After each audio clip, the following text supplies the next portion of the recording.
Hello, I'm Dr. Douglas Giles, and today's lecture is on Plato. Plato isn't the first Greek philosopher. There were the pre-Socratics and, of course, Socrates himself. But we begin with Plato because Plato himself, along with Aristotle, are the biggest influences on the rest of the history of Western philosophy. Now, there's a lot that could be said about Plato, many topics that he covered and many things that we could talk about in terms of Plato. But in this short lecture, I just want to concentrate on some basic things to help you to understand what Plato is all about. Plato has two primary concerns. One is relativism. Relativism is the idea, the reality, that every human being has their own set of perceptions and opinions about those perceptions.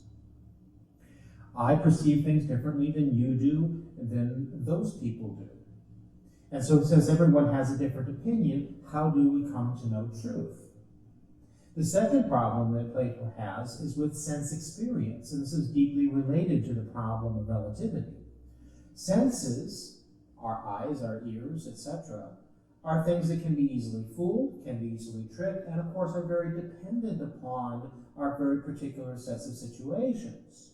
And so it fits in perfectly with the issue of relativity. Since we all sense things differently, we all have different opinions about things.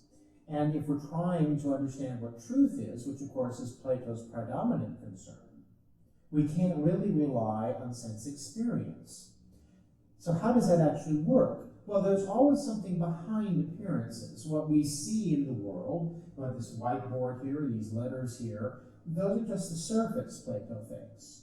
And his great innovation is this idea and conception that there is some sort of truth behind mere appearances. Here's an example. If I write this on the board and ask you what it is, you would almost certainly say, oh, well, that's a circle. Well, first off, one, it's clearly not a circle, because a circle is defined by a geometric shape on which all the points defining that shape are equidistant from a center point. And quite clearly, this is a really crappy circle that I drew here. But you would still say it's a circle, or at least an attempt to draw a circle. And so Plato would ask you, well, why do you think that that's a circle?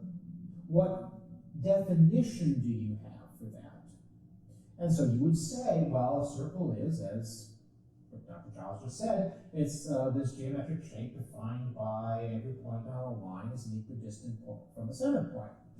Well, that's quite lovely, except where did you get that definition?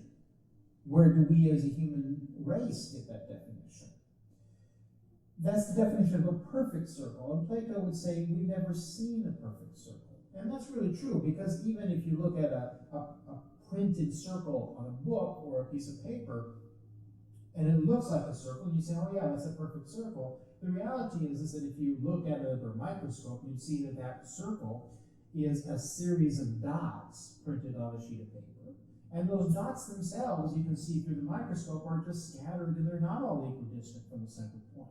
A perfect circle would be absolutely one dot wide, all perfectly equidistant from a center point. And Plato would say, you've never seen a perfect circle. So how do you know what a circle is? And that's where Plato says that there are two realms of existence. And Plato is dealing with what we can call the divided line. Now here's a line. Obviously that's not a perfectly straight line, but you can extrapolate that, yes, that's a line, even though you've never seen a perfectly straight line. But there are two realms. Plato has one realm as the intelligible realm, and the other realm is the visible realm. And this is how he deals with the issue and problem of relativity and sense experience. Because all of our sense experience occurs down here in the visible realm, which is the realm of our world. But there's another realm, and that's the realm of the forms. The realm of the forms has perfect circles. The perfect circle, we could call it circularity. And all of the individual circles that we see in the world partake somehow of perfect circularity. And the reason why we can identify that these are circles is because we can understand on some level that these particular circles possess some of the form of the perfect universal circle, which exists somewhere in this higher realm of reality. So there is this higher realm and lower realm that Plato believes in. Now, this may sound very religious to you.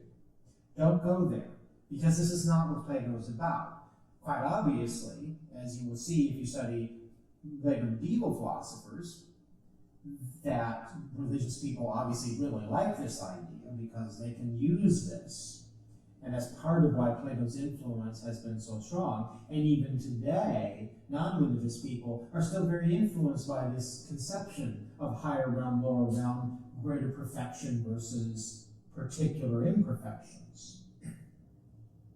Because what Plato also does with this is say that, well, where we are as human beings are beings who fit in both realms, really. That we have bodies, physical, material bodies in our world, and we also have minds. But the mind exists, in a way, in this higher realm, because this is the intelligible realm, remember. This is the realm of intellect, ideals. Ideals and virtues. Oops. Virtues go up here. Penmanship goes completely outside the window when you're at a whiteboard. Spelling does too, but so far I've been okay. The ideals and the virtues. Because Plato is concerned with truth, and the truth about very important issues such as courage and piety and justice. He loves the conception of justice. We should have a just society. We should be just people. Well, justice and courage are not issues of the body. They're issues of the mind. We know what a circle is because we understand mentally what a circle is, not because we have done sensory perception of circles in the world. Now, obviously, this goes against what we consider science today, or at least how science should be. But what Plato allows us to do is think in terms of how we know particular things by some sort of universal set of characteristics, the ideal circle or the ideal of justice. Perfect justice does not exist in our world. I'm sure you figured that out by now. But perfect justice exists in the intelligible realm, in this rarefied realm that we aren't really in, except our minds have some sort of access to that. And if we could, Plato said, remove ourselves, at least mentally, at least intellectually, from the realm of the world and the body, and exist predominantly in the realm of the mind by contemplating the forms, then we will understand perfect justice. We will then be able to rise above mere opinion, relativism, sense experience. Well, I think that looks like yellow. No, you think that looks like a different color. You think that's pretty. Oh, well, I don't think that's pretty. If we could rise above opinion and sense perception to knowledge, of course, and this is a prejudice that exists still to this day in science and philosophy, knowledge is something that is above, transcendent of human experience and human nature. Not mere opinion, objective knowledge. So Plato really goes with that. Well, how do we get there? Well, Plato thinks we study such things as geometry. He loved geometry. Why do you love geometry? Well, in geometry, you have things like triangles and circles. A circle is that wonderful image that's always perfectly distant from the center point. A triangle like this, and it's a little small of a triangle here, I should have made it bigger, but one of the wonderful things about a triangle is that no matter how big a triangle is, no matter what the exact proportions of a triangle are, no matter what a triangle is made of, a triangle has 3 sides and 3 internal angles, and all 3 internal angles always add up to 180 degrees. Always. No matter where in the world, no matter how in the world, no matter what it's made of, no matter what the size of the triangle, etc., and so on. That's the type of truth that Plato is aiming for. Perfect, objective knowledge. Not mere opinion as relative to people and situations. The realm of the ideals and the virtues is a realm of the unchanging. Whereas this realm is the realm of change and decay.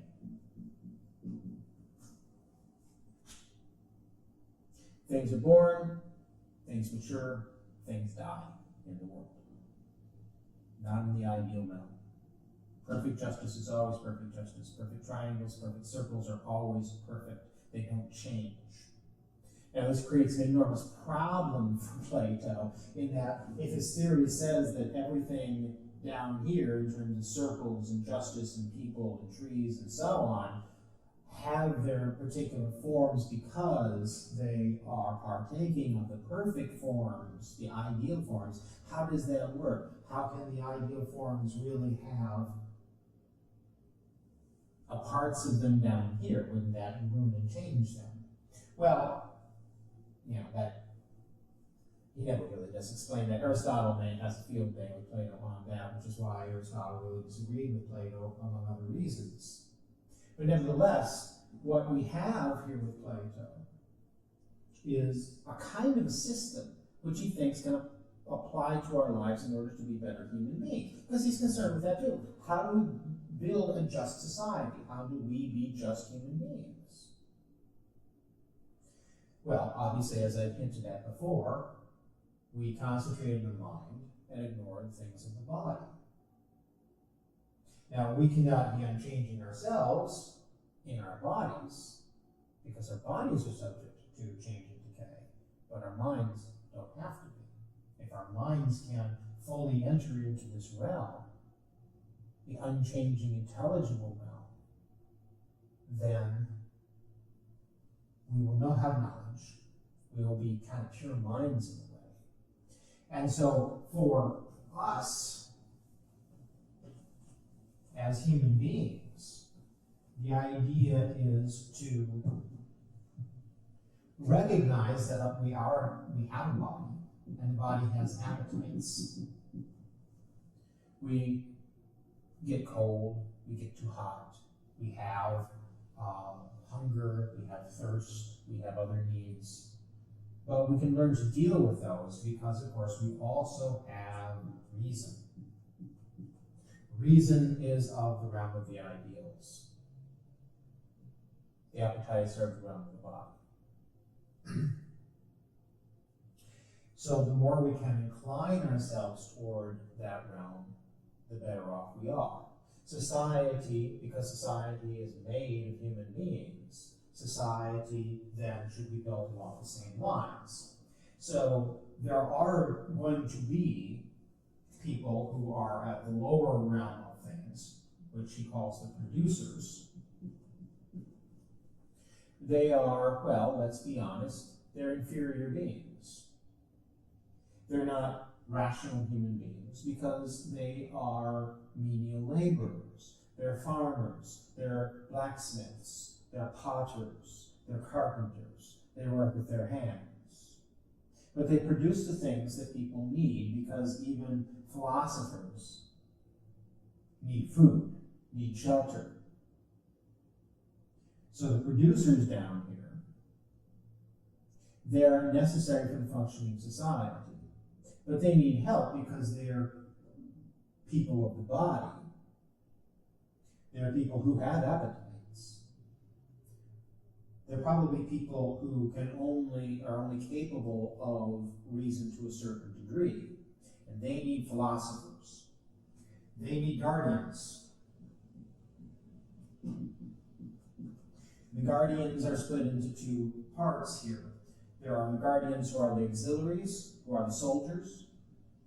They embody courage and strength and stamina, and they're kind of the internal police forces and the external army forces. They protect society and keep it whole. But above that, and most importantly for Plato, are the rulers, the true guardians, also come to be known over time as the philosopher kings.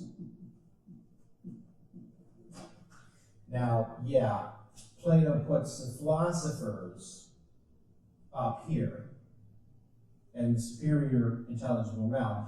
And it's funny how many philosophers consider themselves to be above normal human beings. That's kind of like how all of us are, really, in one way or another. We think ourselves as superior. Well, Plato, of course, puts himself up here. Well, the philosopher kings actually, other than just being snobbish, they fulfill a very important role in society. They are trained from a very young age in the ideals, the virtues. They learn about music, they learn about geometry, they learn about thinking. They learn about the forms. And because they are totally immersed with this and removed from this realm as much as possible, they are capable of ruling themselves and ruling the world.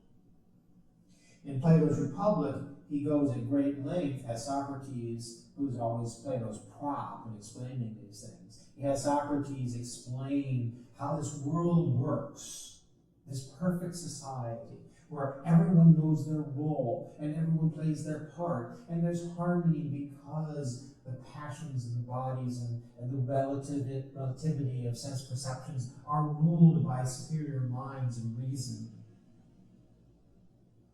And of course, at the end of all of this, Plato has someone ask Socrates, well, this sounds great.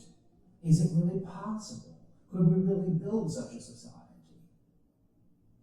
And Plato has Socrates say, probably not. And that's really true. Many philosophers have come up with ideas of how society should be and even visions of a utopian perfect society. Could we ever have a perfect society? Well, even Plato, who was perhaps more than any philosopher, a believer in a perfect realm, a believer in how we can access this perfect realm. Well, Plotinus probably hasn't beat on that. But of course, Plotinus is getting a lot of his ideas from Plato. But Plato doesn't believe it's really possible. But let's not be hopeless about it, because Plato does give us some very good hints here, some very good ideas about where we should be focusing our attention on virtues. Do we know what perfect justice means? Do we know what perfect courage means? No, we don't, because we've never actually experienced it. And yet somehow, interestingly, even though we've never experienced perfect justice, we still yearn for it. And that's one of the things that Plato doesn't understand.